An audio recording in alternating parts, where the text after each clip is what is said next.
and see what's going to happen as we have to the bottom right hand side our blue Protoss player. Give it up if you're cheering on Dia. Up against the red Terran in the top left hand side from Ocean Gaming, we've got Special, rocking that name Nara on the Korean server for whatever reason, I don't know, but this is indeed Special, guys. So Special versus Dia, first game of the day. And they're going to play the first two maps for us here. Of course, we've got two best of sevens lined up. It should be a fun day of StarCraft 2. Hopefully you guys are looking forward to it. And yeah, again, just another day of the China Team Championship. Today is actually a very sad day in the world of StarCraft, because today is actually the last ever go for SE2. And we might jump in and cast a few games from the last ever go for SE2 when this is done, depending on how it's going, how we're doing, and how the stream is doing as well. So yeah, all of that as we see a couple of refineries building up here. Special obviously building his barracks behind the mineral line of Dia's natural. So looking to be very aggressive. The big thing about a proxy here is that you can bunker the natural. You can bunker right here even, which means you can bunker this natural and you can't stop Marines getting into that bunker as the Protoss player. And so if you don't stop the Marines getting into that bunker, you are instantly in a little bit of trouble, right? Because all of a sudden you are going to have damage on the Nexus. Oh my god, Dia still didn't see this. Wow. So obviously he knows it's no barracks, but he doesn't expect you to be in his natural. Just throws the natural down before the cyber core even. And Dia is going to be absolutely in the dark about this as Special put himself into a great spot here right away. As you do see this probe still just kind of looking to come back in to try and pick up more info. I mean, he will see the factory coming down here in the next few moments. An extra SCV pulled across because this one's going to fight. That bunker just building up, and again, Dia still has no clue about it. At least does have a pylon on the low ground, so can build a shield battery down here, which will allow units to then fight against the Reaper, against the bunker, etc.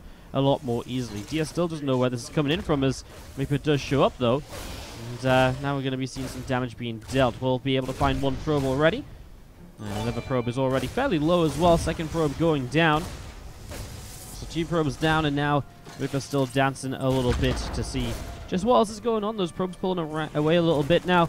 And now all those Marines starting to jump into that bunker. And again, this is going to be the problem for Dia. Absolutely, I think, has to get a shield battery on the low ground to be able to deal with this. And as we see, the Reaper and the Marine just picking their way through that Nexus. Just going to be seeing the second shield battery as well. I think last time we saw this, I think it was 3 shield batteries were needed to break through this effectively. Dia is just going to place down 2, so obviously doesn't feel like he needs the third one. He's back at home, obviously Special is just building up without concern. Starport in the main base factory with a tech lab on it as well.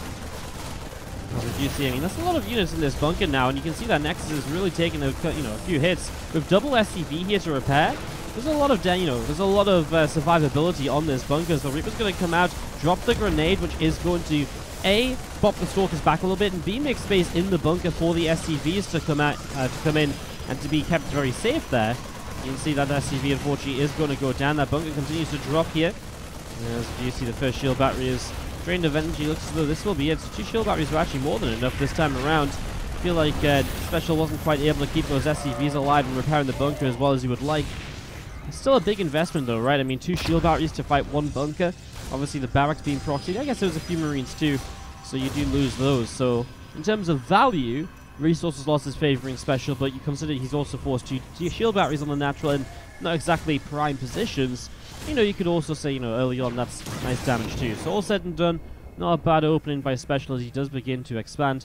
The one thing like Dia will have on his side is that he did not show any fear at all when it came to expanding though, right? He threw that Nexus down straight away in the natural, no questions asked, before the Cybernetics core, so he was straight into a great amount of economy. As we are just going to be seeing the Zealot going to start moving across towards the upper left-hand side. Cyclones having a little bit of a dance with a few of those Stalkers.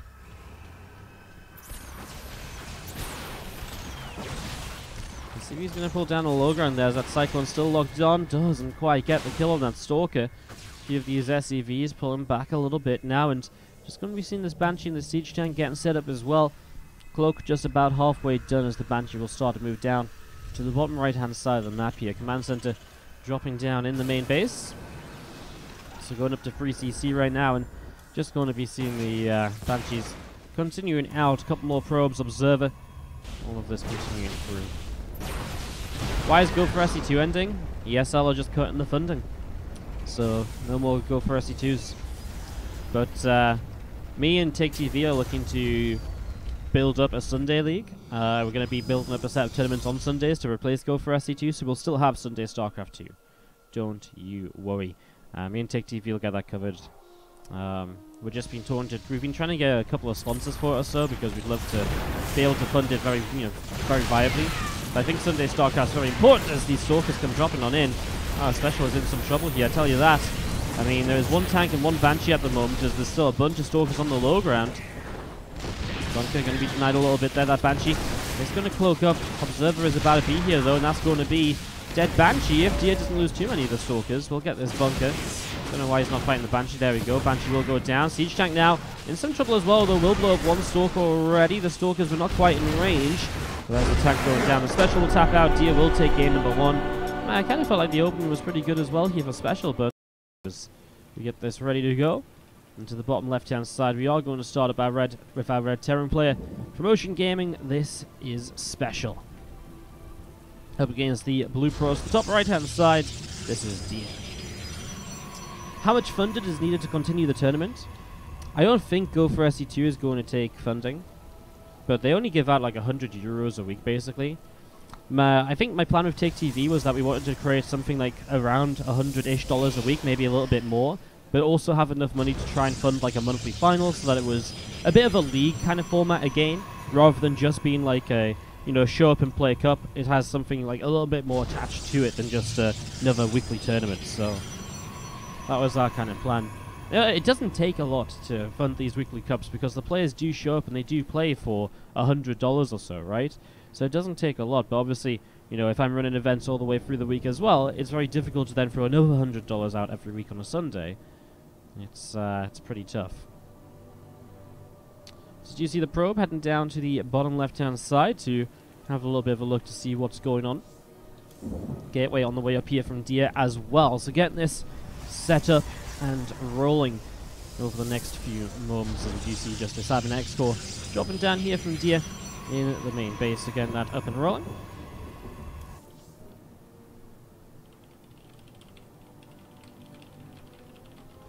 Yeah, and just to quickly clarify as well, because a lot of people expect Invictus Gaming versus Player 1 to be on already, that series will actually be played after this one. For whatever reason, we swapped around the order of matches today. I don't know why. It was the Chinese Team League. The Chinese decided to swap it around, so they have swapped. I think it's to do with the players scheduling someone, or one team had some real troubles getting a roster together for the scheduled time, so they just swapped them around, which obviously doesn't really affect anyone all too much. As did you see that probe being chased down by an SCV? Obviously the barracks here not actually proxied this time. It's just kind of placed in a forward position, although Dia doesn't know about the location of it. Is going to send a Zealot across the map. Just going to see a grenade dropping down. Probe's going to get bopped a little bit, and we do see the Reaper escaping down at the right hand side. And as you're going to see, the Zealot's going to be chasing.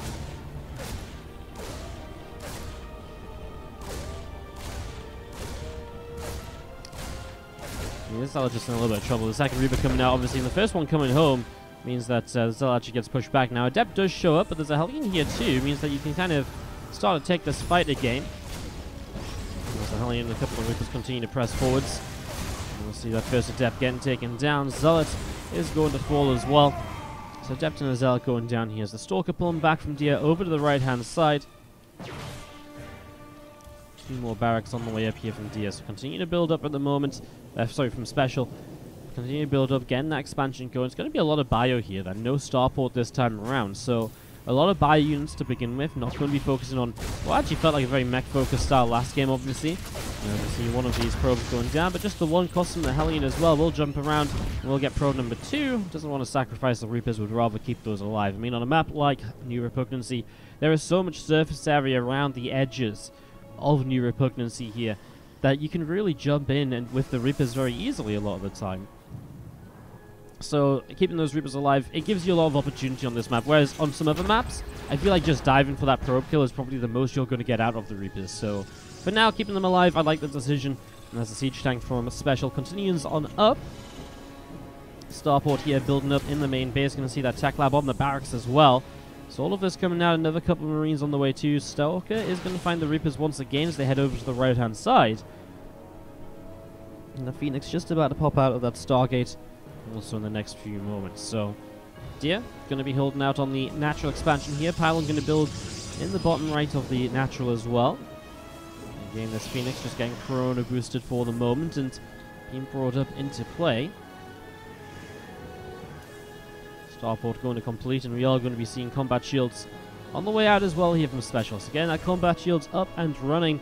A couple of Reapers are going to come over, and they are going to be seeing this probe running by, and that probe will fall. So probe goes down already.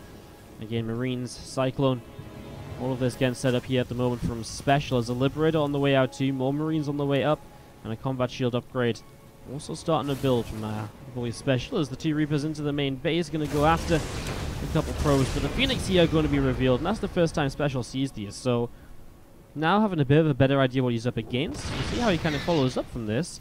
Has a couple of tanks here. The Stalker can not really enough to push through, even if the Phoenix come and make a couple of lifts on siege tanks. The Marines actually are going to have combat shields initially, so that does set you up for a very quick push here from Special, which doesn't need the aid of medevacs. There's the attempt to lift up one of those siege tanks, but it's just going to get dropped right back down. The Stalkers, one of them going down as well. Not much gained here from Dia. Good defense by Special. So again, just going to see Phoenix coming around the bottom side. A couple of SCVs getting picked off. A couple of SCVs will fall. Missile turret coming down in the main and in the natural expansions. Continuing to build this up at the moment. And we do see this Liberator also coming through the top side now. Going to be setting up into the main base in the next few moments. Third Nexus dropping on down a Pylon as well. And again, the Liberator going to be sieging up in the back of this mineral line in the next few moments. So here we go. Going to be seeing the probes running away there. A couple Phoenix getting recalled. Still denies some mining time, of course, and keeps the workers off the mineral line quite a while, because these Phoenix don't exactly one-shot Liberator. It takes a few moments, so again, a little bit of lost mining time, and it does pull some units back, allowing Special to move very freely through the middle of the map here. Where there's Phoenix going? What on earth are you doing, dear? Don't believe you didn't see that with the Observer already. Well, the Phoenix did turn around before any losses, but one of them badly damaged. Those 2 tanks will siege up. Marines pressing forwards. Cyclone locks onto the Stalkers, and well, this is actually very dangerous here. I mean, Special is getting rid of one of the Phoenix already, but just doesn't feel like there's anything to really fight against this. Now, first Colossus is on the way, but it will not have extended thermal lance, and if these tanks can be in range, Colossus is not exactly the greatest of units to have up right here either, as those tanks will get sieged. I mean, again, if you can target fire down the Colossus with the siege tanks, you can absolutely break through this, as we see a few Marines just going to drop on the other side of this as well. Already probes going down on the Assimilator. Pylon getting picked off as well, so now Dia doesn't actually have gases to mine from on the natural. I feel these Marines need to be careful with where they go. As you do just see again, Cyclone locks on, Stalker on the high ground goes down. I think Dia's in a lot of trouble here. Looks as though he's in a ton of trouble, actually. I'm not sure what the Phoenix is going to do to add to this. Maybe just dive in and lift up the tanks, but even that doesn't seem too promising. Marines will come up and fight against that third base. Oh, kills the Pylon as well, so stops the warping of a couple Stalkers that were there. Well, second Colossus is about to be here. I think it's pretty much time for Dia to go. Maybe as units are out fighting this third, it'll probably be the best time. And Dia's supply block trying to Chrono Boost out another Colossus. No Pylon on the way. Nexus will fall as well, so even further supply blocks. Now can't even afford the Pylons to get out of supply block. Complete waste of a Corona Boost, and Dia is absolutely falling apart. A Special is looking to put Ocean Gaming on the scoreboard. Oh my god, that supply block is still going on. And this second Pylon that's going to finish is barely going to give him supply. I actually don't think it's going to give him enough to build the Colossus. No, it will not. Oh my gosh. Well, here we go. Phoenix try and come in, but, well, 2 of them go down before they even lift up a tank. Now the other Phoenix will get picked off as well. The tanks will survive, and that is absolutely critical because they are the unit that can fight against the Colossus. And, well, one of the 2 Colossus has gone down. The natural Nexus has fallen. Cyclone locks onto the Colossus as well, and that's GG. Dia will drop a map. Dia is not exactly having the best of times in this league. He dropped a map against Fantasy last week. He dropped 2 maps against Sakura in week 1. Dia has definitely been one of the underperforming players of the league up until now. A Special and Dia go 1-1. So let's jump into the top right-hand side of the map. Our green Zerg player from Ocean Gaming. This is Silky. Up against the blue Zerg player. In the top left-hand side, we have got Scarlet from Newbie. Okay, so third map of this best of 7 series between the two teams. With everything tied up 1-1, I would say that everything is somewhat possible in the series right now, although you have to kind of look at the overall matchup and say, well, it kind of gets a bit weird, right? Because you've got Zest, who's going to be playing against Time later. Now, Time can definitely defeat Zest, but I think you've got to look at Zest as a favorite there, but you've also got to look at Scarlet as a favorite here. So Scarlet versus Silky. If this goes 2-0 towards Newbie, we could still definitely see an ace match coming out of this. But I feel like both of the matches that are still to come also have that potential to go 1-1. I wouldn't say we're going to see like Silky 2-0 Scarlet. I don't think we're going to see Time 2-0 Zest. But I could definitely see either of those games going 1-1. And hence we get towards like a weird situation where one game goes 1-1 and the other guys win out. And so you do just get this closed out. So I think this should be quite interesting. As we get this set up and ready to roll, just early game ZVZ on year 0 as well. Nice large map. I wonder if Scarlet's going to try and play the Ling Lurker style here. It's one of the maps that she oftentimes does play that Ling Lurker style on. So definitely a possibility. As I do see a ping up in the top right hand side. And a couple queens dropping down, and just going to be seeing that Zergling speed on the way up as well. So here's Scarlet go Ling speed right away. Silky without the Ling speed at the moment. Waiting to see just what the choice might be from him in the next little bit. Overall to Scarlet coming down the right hand side as well. A couple of Zerglings heading out onto the map. So here they come through the center. A couple more Zerglings going to be coming across from Scarlet as well, trying to see what they can do. As you do see again, that Ling speed just taking along. Sorry, for Scarlet's Ling speed taking along. Silky again, still without that Ling speed. This getting mixed up. I don't know why they're playing in blue and green. It's not the best of colors. Even I'm getting myself mixed up a little bit. Scarlet even going to place down a Baneling Nest though, so she is really looking to invest into the Ling Bane in the early stages. As you see Silky dropping down a Baneling Nest and a Roach-Roaring over here as well. Sorry, an Evo Chamber and a Roach-Roaring. God damn it, I can't say anything right at the moment, can I?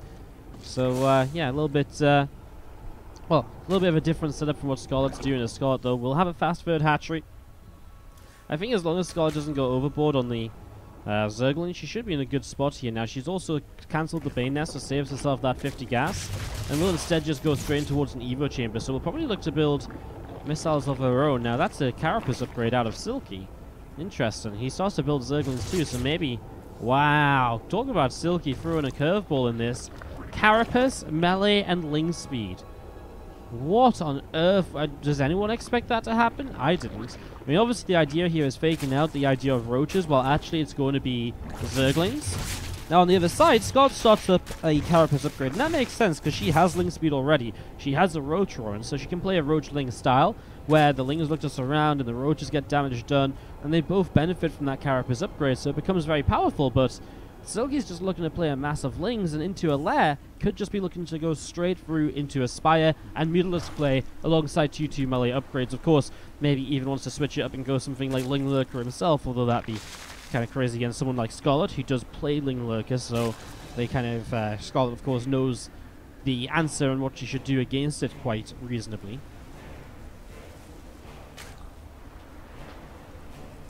So that layer about halfway up as we're going to be seeing the Carapace upgrade on the way through. Queen building up on the natural expansion as well, and we are going to be seeing just some drones mining away on the third base. Zerglings from Scarlet going to be running around the right hand side. So they're going to be running around towards the bottom right as well. Roaches just wandering on the far right too. You see a lot more Zerglings continue to come up at the moment from Silky, a few of them just hanging out in this top right corner, just really hiding them away. Scarlet, I think you might have just seen a few of them trying to get out. Silky's Queen is doing too good a job of walling off. Those Zerglings finally are allowed out. And across the map they will go with +1 Carapace and melee, see what they can do. A few Ravagers morph in here. They're not going to be able to go across the map though. Scarlet's built a bunch of Roaches now. Has to keep these stacked up somewhere. Defending the third base will be a little bit tough because she has to really make sure her units are towards the third, but then also can't just leave the natural alone, right? So Have to be very careful how you fight here. Scarlet could have been maybe a little bit more choked up if she went behind these minerals, but obviously wanted to start fighting already. The third queen's definitely going to go down. There's a couple other queens on the way over. Feels like these first roaches will be able to hold on here, as there's a lurker then on the way up from Silky. So, talking about Scarlet playing Ling Lurker, looks as though it's going to be Silky who goes for that style here instead. Scarlet wins this first fight though, and I mean, dramatically so. And she takes a 16 worker lead. That's actually impressive, just because Silky's been massing up units. A huge worker lead from Scarlet. Well, Silky absolutely has to be, well, mindful of that. He just has to drone. I don't know why he's making more Lings. Yes, sure, the lurkers are going to be great and all, but you absolutely need to get yourself some more drones here, because you cannot possibly support Ling Lurker off of 29 workers. I mean, the thing is, you don't need these Zerglings right now, unless you're really afraid of an attack, but I don't think Scarlet is super eager to move out. She doesn't even have roach speed. The fact she does start to move across, I feel, is quite surprising. As we are just going to be seeing the few roaches, the couple of Zerglings coming back over to the left-hand side. Well, a lot more Lings coming in from over on the right. Ravagers here. Going to try and corrosive bile down this Overlord.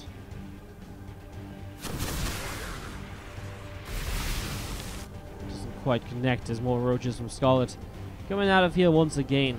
Look at them, still just moments away from finishing up right now. More Hydralisks on the way up as well.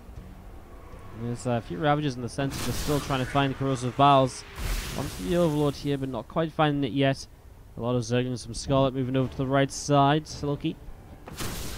Lings and Ravagers is going to be able to hold his position there, and well, yeah, as roaches pull back over. It's looking pretty okay for Scarlet still, right? I mean, I just don't believe that Silky is still only on 29 drones. That's what I just don't understand at all. I just don't understand how, in what way he looks at this and he's like, yeah, I've got enough money to build Ling Lurker. I can fight. I just don't get it, honestly. He's on 3 gases and he's only got 1 worker in each gas. Probably because he's like, I don't have enough minerals. Of course you don't have enough minerals, dude. You're barely on 1 base saturation. I don't even know.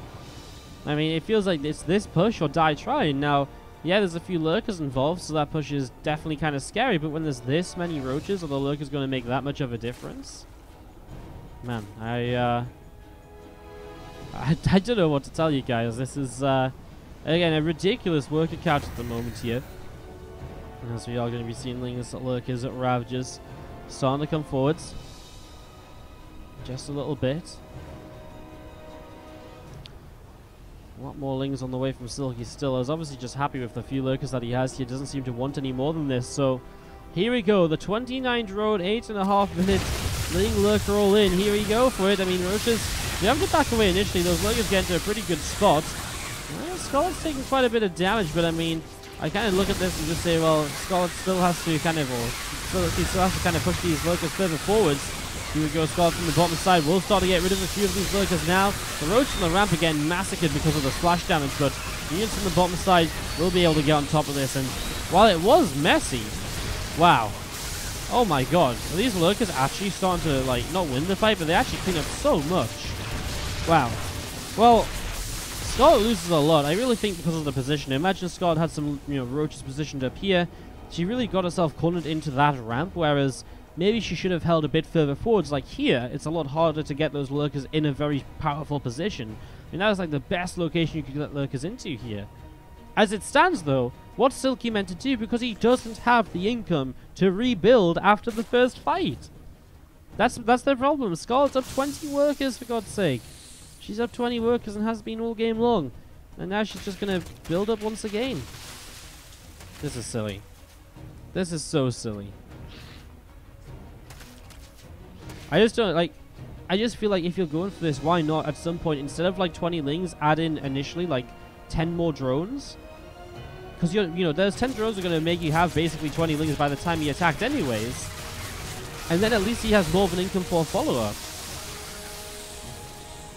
Man, this was, it's a little bit silly as you see Lings and lurkers continue to come out here. I mean, Scarlet might not be able to just run in and end this right away, because again, lurkers are very good defensively, of course. But by God, does she have the advantage again? A 30 drone lead and a good army supply to go with it.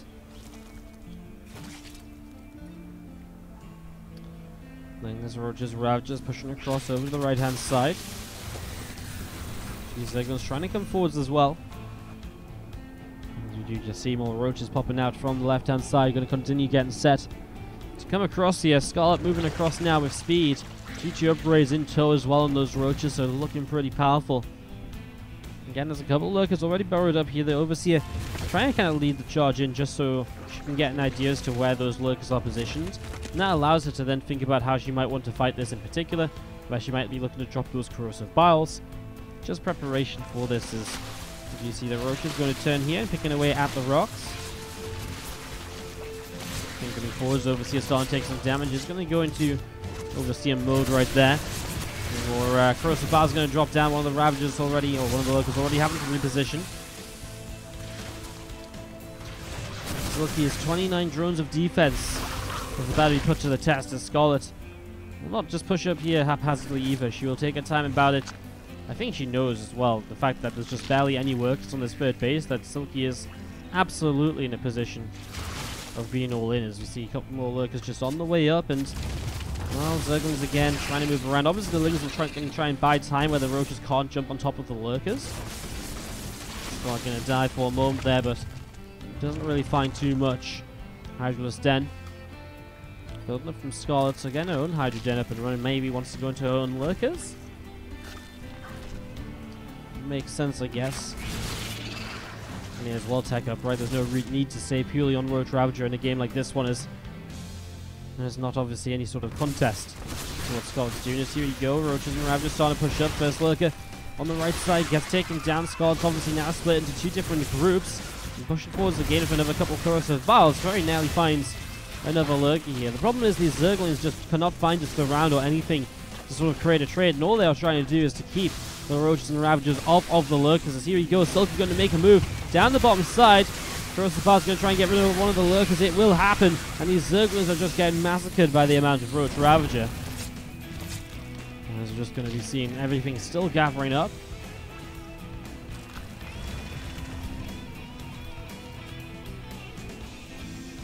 Scarlet with the infestation pit and the lurker den back at home, just in case she doesn't think she's going to end this in the next few moments.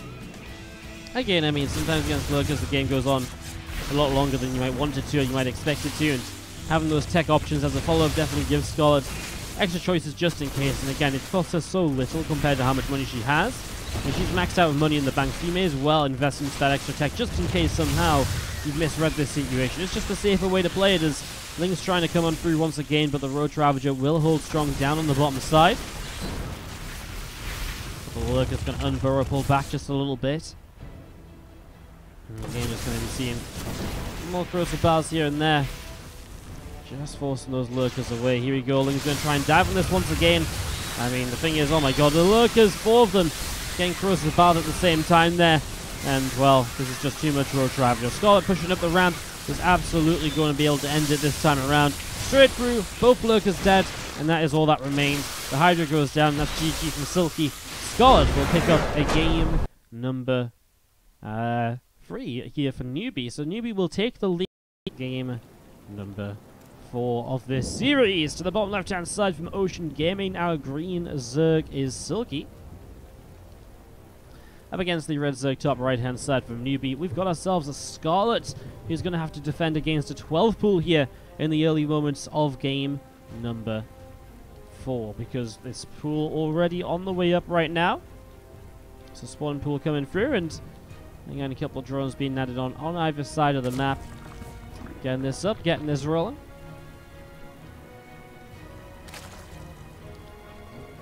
So we've seen the Overlord building up here as well.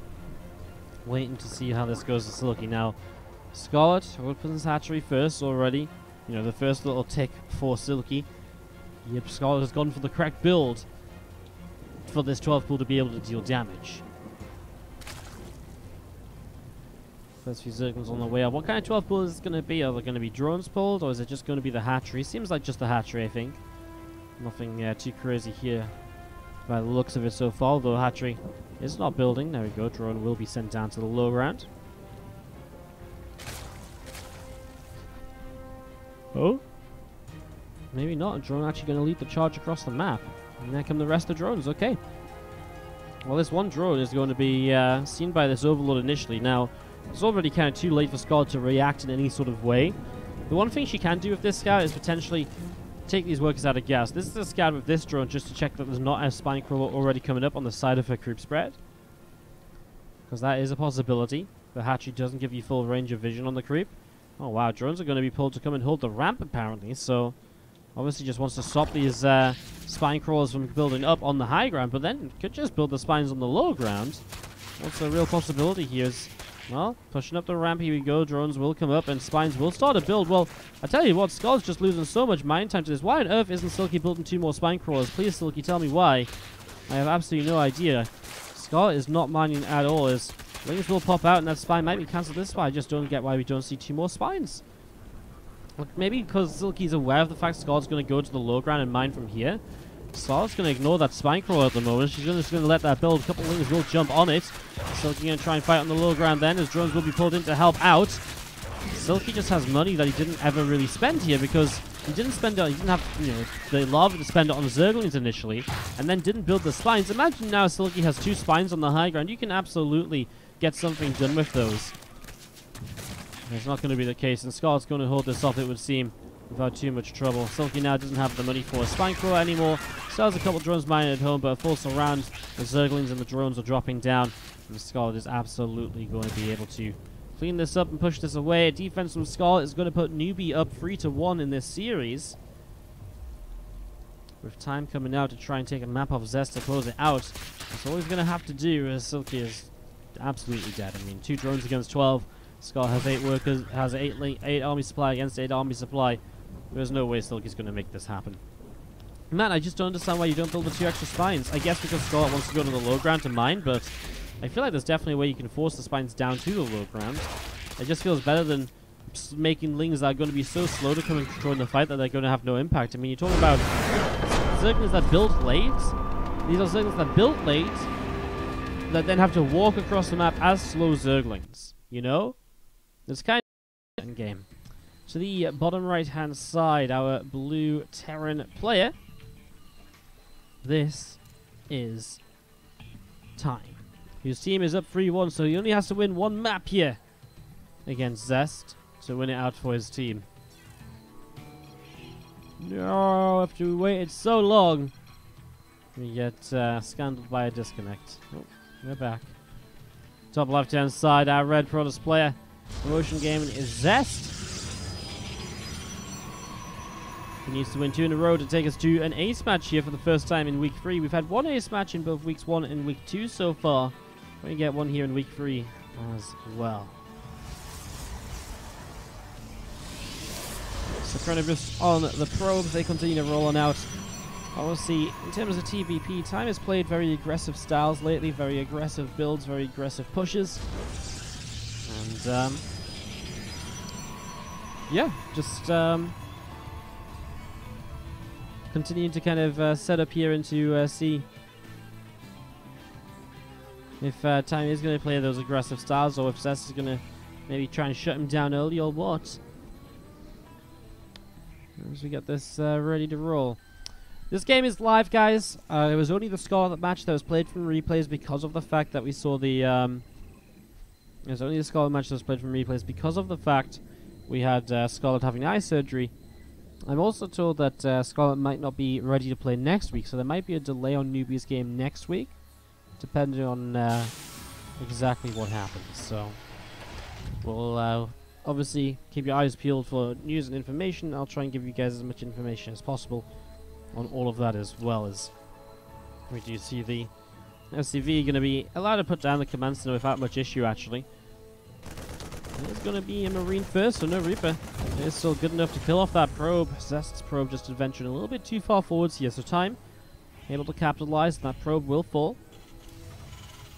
Meanwhile, the reactor on the way up on this barracks, so getting that reactor up and running now, as Nexus just about halfway done on the natural. The depth continuing to chrono boost out as well. And a couple of pylons here in the main base, obviously powering up everything, waiting to see what sort of tech Zest is going to throw down, because it's getting to that point where something will be placed, and it is going to be our Stargate to get things started. So Stargate to begin with, nice and easy. What's up, Matt500X says, evening Woody, hope Zest can do well today. Do let us know who you're cheering on in these matches, guys. If you're ever cheering someone on, let me know in the chat. We always like to know what you guys are, or who you guys are cheering for, who you guys want to see winning out, etc. Ooh, that's a bad shade by Zest. Adept comes straight into the natural, but into 3 Marines, which will not quite get the kill, but will force it far enough away to not really now ever really achieve anything else. Command Center will be lifting up and relocating just slightly to be in position. Those Marines go into the bunker, so again, Zest cannot do anything early on. There's still a lot of Marines that Time is going to have by skipping out from that Reaper. He's not going to have a Reaper, and it means he's just got those extra few Marines, and that can go a long way here, perhaps. Time, Siege Tank production starts. Kind of feels like he just wants to go for one very aggressive attack, maybe, with a lot of Marines. The tanks involved as well. The thing is, that can just as easily also be a way to just set up into the macro game, right? Building Marines and a couple tanks initially. Going to be a medevac too, though, which definitely says you want to get across the map and harass, more so than anything else. So setting up into that now, as we do see Adept going negotiating forwards. The Oracle coming down to the bottom side from Zest as well. Supply depot is going to raise. Adept is not going to get into the base. There's that tank coming down the low ground. SCV going to get picked off here. The Marines coming forwards are going to be able to find themselves that Adept there too. Second SCV gets killed. A few of these Marines just jumping into that bunker. Going to be able to again deal a little bit of damage to the Oracle here. So Oracle taking a few more hits, as we're going to be seeing another one on the way out. Still not much done by Zest, but I mean, a third Oracle obviously really puts you to that point where you're one-shotting the SCVs. Engineering Bay on the way up from his Time. Looks like he'll invest in a couple of missile turrets in each mineral line. Which will definitely clear him up to be able to move across the map a bit more easily. And the Viking obviously helping to push those Oracles back as well. So, the Oracle's going to come around the side now. Maybe this is time for Time to get across the map. Tanks will siege. Bunker will even be salvaged. Time is going to go. So, pushing across. And again, the mineral lines are absolutely exposed for the moment. 2 Oracles fly in. Actually, will turn and fight some of those Marines as well. Still has Pulsar Beam active, and will turn in this mineral line to get a couple more kills. It's going to be interesting though. Zest gets rid of whatever was building over here. I think that Nexus just cancelled. He has a lot of minerals right now, so you can start up a bunch of shield batteries. His Robo's only halfway done, and well, he doesn't really have a lot of units to straight up fight against the push of Time right now. 10 army supply from Zest, and well, a lot of that is in Oracles. One Oracle has actually been killed as well, so a little bit of a misplay. Now a Cyclone lock-on. Should have been able to kill another, but it actually was just so eager to move forwards here. And it's not going to. Adept's not going to do much either, as, I mean, you can just see the eagerness to get on top of these pylons. If that Robo facility gets unpowered, which it will, no Immortal. Zest is in so much trouble. Supply blocked as well. I mean, the shield batteries can't even heal up fast enough at points. As these tanks firing away, the Oracles are going to come back in from the top right-hand side.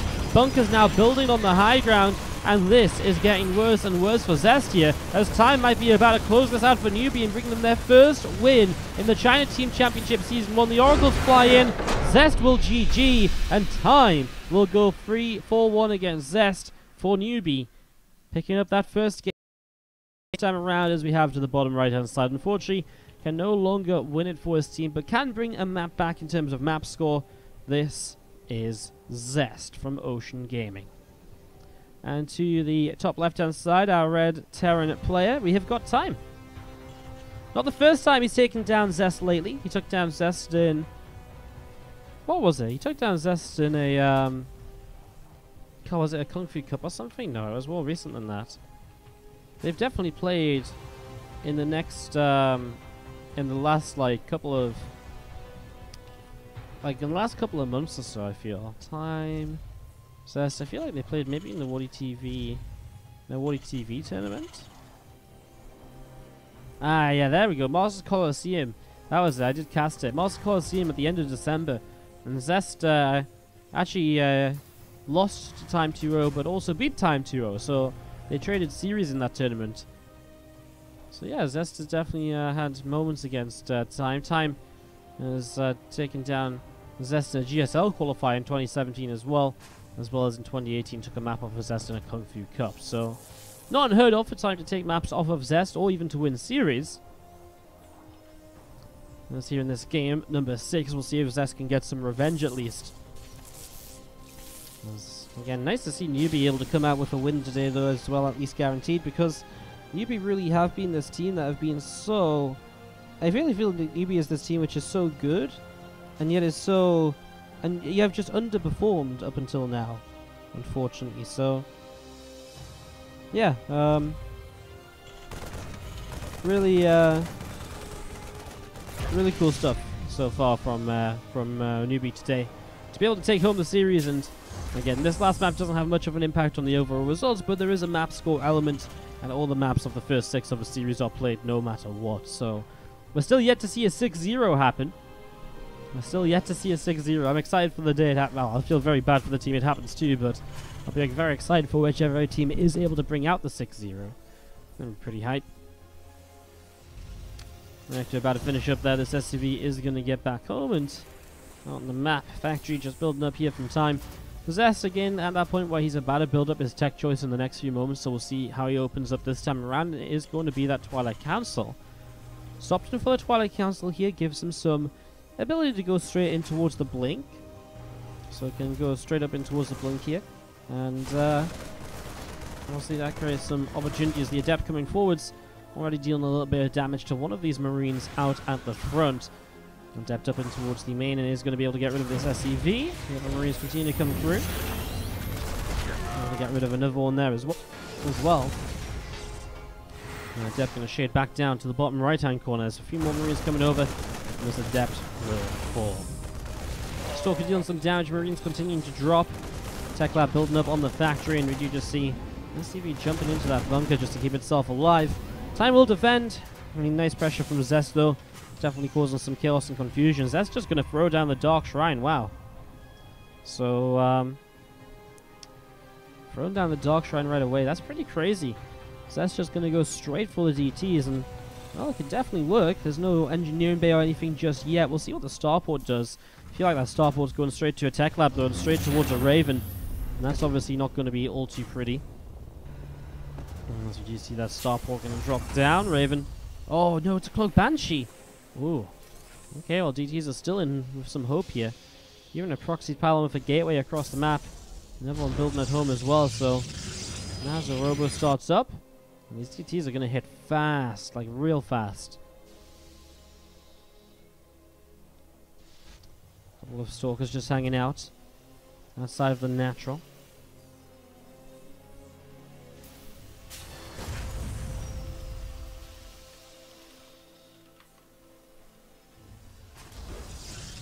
Trying to finish up. We're going to see those DTs warping in, just one at the moment.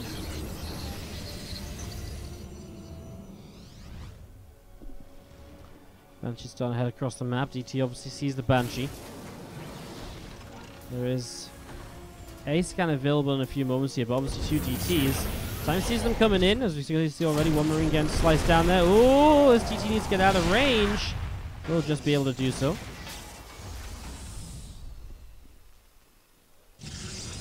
Banshee about to come in to the natural expansion here as well. Cloak isn't done just yet. We'll be able to get a few probes before the shield battery is up, so this Banshee will get quite a bit of damage. This next DT got 6 more SCVs as well. So there's 5 workers already down from Banshee number 1. It's going to get into the main for a couple more kills as well. There's 6 in return, so says Jake's even more damage than he deals. And this Banshee are still getting some work done. Not sure what the target on those stalkers was for there. A little bit of a mistake as they'll just grab that probe kill on his way out. That's 10 workers killed. And of course, shield battery will stop too much damage being dealt here. Now he gets that probe. If he didn't miss target the one time, he would have had enough damage to kill it, even with the shield battery healing it up after every shot. It's nice to drain some of that shield battery energy. Obviously opens up attack opportunities later on as the War Prism moving in towards the main. Well, Time doesn't have a lot in this main base to defend. In fact, he's got nothing to defend at home. 1 single siege tank. 4 DTs will get a lot done. Main army going to move across the map. I would have loved to see a Raven build when he knew it was DTs. He's still just trying to build Banshees. He is supply blocked here. Not for long, because all of these SCVs will start dying. There's that turret now in the main going to go down. This Banshee will cloak up and the push forwards continues from Time as he comes into the natural expansion, but he's going to start losing his main base. On the natural, he absolutely has to just get some units in this bunker and be able to hold on, because he needs to keep at least some scan energy here to be able to scan down DTs that are trying to defend. Let's try and start building a missile turret up as well. That will go a long way, as a couple of Archons are morphing in actually, so they're actually morphing in over here. Is he going to recall them in the Prism, or what is the plan? He just wants to shut down this orbital apparently. Well, first siege tank goes down, but Zest is losing Stalkers on the other side. Nexus is continuing to drop down here. It's getting very dangerous. This siege tank trying to press forwards. Probes are going to pull in to try and save the Nexus. One tank in the background gets a lot done. A few Marines still left over. That Banshee is dishing out so much hurt. The Archons are about to come back home via this recall, but they will not be able to save the Nexus. So they really, I mean, sure, you're going to be able to clean this up, but that's going to be about it, as the missile turret is actually pushing that Warp Prism away. Wants to just drop the Archon in a safe enough distance so it doesn't get shot down right away, though. So that's what we're seeing right there, a little bit of dancing. As you do see the Army of Time back up to the top left-hand side. Gateway coming down to the right. And we are going to be seeing Zest will hold on, but actually is down on workers despite the damage he dealt with the DTs across the map. He is still down on the worker count, so Banshee going to get up into the main base bunker. A few Marines inside of it. Warp Prism trying to chase that Banshee down with these couple of Archons. Just a couple of Archons arriving here, and just going to be seeing the barracks on the way up as well. Stalker's going to blink up too. I mean, the Archons are scary because of these Marines. They're obviously not going to take too many shots off of Archons. Does have Stim though, kills the Warp Prism. So the Marines get absolutely destroyed, and now these Archons do a pretty good job against the Banshees as well. Eventually these Banshees will fall. Nice pull back on that one though. First Banshee saved, second Banshee will go down now. The Stalkers can blink out of here, so a few more SCVs killed, but time is up in supplies. Zest is not doing so hot right now. Combat shields starting up from Time. Another couple of barracks going to be built up too. Time still only on the 2 bases, but absolutely makes sense to just build up extra barracks, I feel, at this stage and just go for this. With how the game has gone, he killed the natural of his opponent. No reason, I think, to throw down a first CC just yet. More Marines coming into this main. These Stalkers trade very effectively, and that's what Zest is trying to make use of here. The Observer will go down, and that's high ground vision denied. And without high ground vision, Zest is not going to be able to attack into that main base any longer. So now he has to focus his efforts on the front, where there's a tank, where there's Marines in a bunker, and that's going to be a no-go. Zest is going to be held off here. And still trailing 20 workers. And obviously that's very shortly is going to transition and transfer into 5 barracks of production. And that's going to be a lot of units with Stim, combat shields as well. No bio upgrades in terms of +1 attack or anything, but doesn't necessarily need them just yet either. This barracks moves over to the tech lab. Combat shields still ticking along. Starport building up the reactor as well in the main base. Starport Stalkers will find a Banshee out in the center of the map, so Banshee will go down. Nice pick off here by Zest. And that concussive shell still on the way up, as you're going to see an Observer setting up in towards the main. A few units again from Time starting to come down. Stalkers moving around from Zest. Going to be able to pick off an SCV already. Supply depot gets cancelled.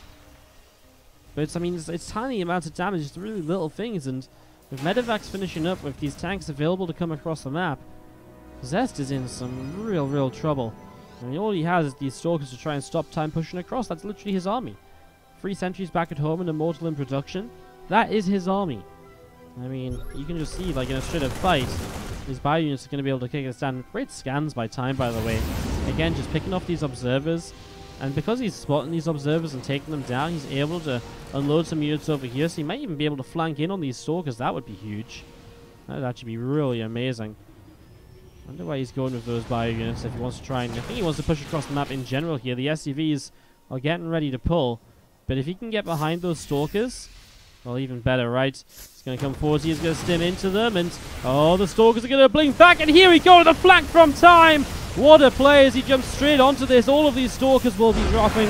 And that's just GG. Zest doesn't even need to take the fight across the map to see if he can hold on. He knows he won't be able to. Time takes down Zest 2-0.